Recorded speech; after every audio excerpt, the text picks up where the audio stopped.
ஆதி சதுர்வேதங்கள் ஓதும் பரஞ்சோதியே எங்கள் அச்சனார் கோவில் அரசே.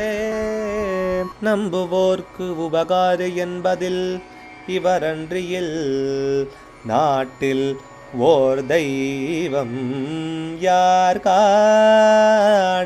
ஆதி சதுர்வேதங்கள் ஓதும் பரஞ்சோதியே எங்கள் அச்சனார் கோவில் அரசே. சுவாமியே சரணமையப்பா. அச்சங்கோயில் அரசே சரணமையப்பா.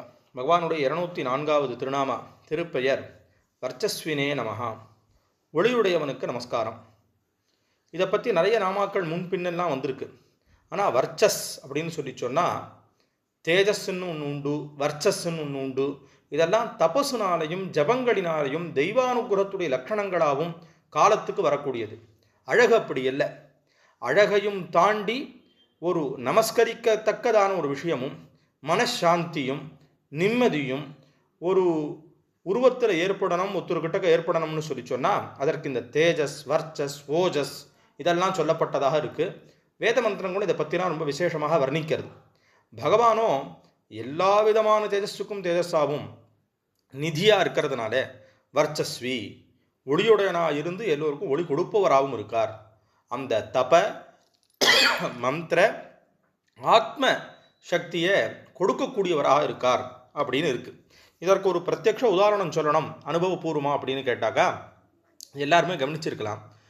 சபரிமலைக்கு மாலை போட்டு விரதம் இருந்துருந்தோம்னு சொன்னால் அவர்களை பார்த்தாலே கைகூப்பணும்னு தோணும். அந்த விரத சமயத்தில் அவர்கள்கிட்ட ஒரு விசேஷமான காந்தி, ஒளி, தேஜஸ் இதெல்லாம் ஏற்படக்கூடியதாக இருக்கும். காரணத்தினால எல்லா விதமான தபஸுக்குமே தேஜஸ் ரொம்ப முக்கியமானதாக இருக்கக்கூடியதுனால அந்த வர்ச்சஸை உடையவராகவும் அதை கொடுக்கக்கூடியவராகவும் இருக்கார் அப்படின்னு இந்த நாமாவானது தெரிவிக்கிறது. அச்சங்கோவில் அரசே சரணமையப்பா. அச்சனார் கோவில் அரசே. சுவாமியே சரணமையப்பா.